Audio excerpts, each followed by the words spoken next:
Indonesian consumer confidence rebounded in the fourth quarter of last year after having slipped in the previous quarter, according to the latest installment of the 2018 Conference Board Consumer Confidence Survey.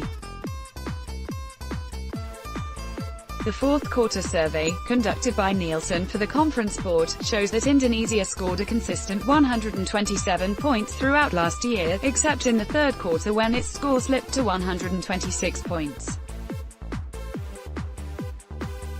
The fourth quarter survey, which was conducted online, ranks Indonesian consumers as the third most optimistic in the world, preceded only by fellow emerging economies India, 133, and the Philippines, 131.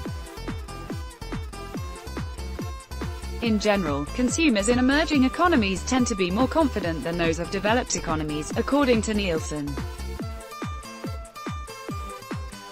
Agus Nuruddin, managing director of Nielsen Indonesia, told reporters the slip reflects the deterioration of consumer confidence as the rupiah-to-dollar exchange rate gradually fell from Rp 14,300 in July to a record low Rp 15,200 in October last year.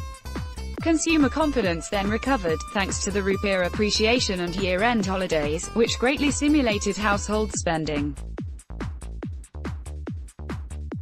Nielsen measured Indonesia's latest consumer confidence based on how optimistic respondents were about financial security, 79%, job prospects, 68%, and increased spending over the next 12 months, 63%. Compared to the previous quarter, financial security was unchanged in the fourth quarter, but spending optimism increased by 6 percentage points mainly due to the year-end holidays, while job prospects decreased 5 percentage points due to labor market skepticism. Agus said the skepticism likely came from the fervent political campaigning of Industry 4.0 by the Golkar Party, whose chairman Airlangga Hartarto is also the industry minister, and from the slowdown of the manufacturing sector late last year. There is a misconception that Industry 4.0 will eliminate jobs. It's not true, but that is how many workers perceive, Agus said. His second point refers to Bank Indonesia's UI Prompt Manufacturing Index (PMI) by recording sector growth, which last year slumped from 52.02% in the third quarter to 51.92% in the fourth quarter. Nielsen's finding on employment pessimism contradicts Statistics Indonesia (BPS) data, which said that unemployment reached an all-time record low at 5.3% last year.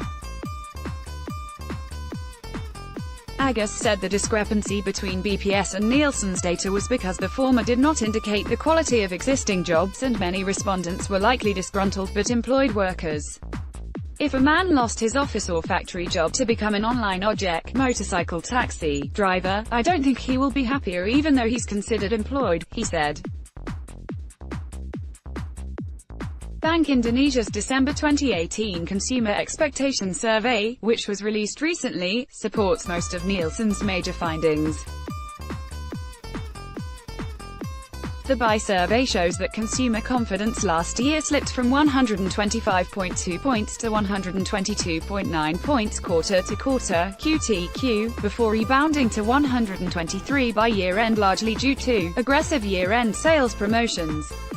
However, contrary to Nielsen's findings, BI's survey shows that respondents were optimistic over future job availability as optimism increased from 121.2 points to 123.7 points QTQ.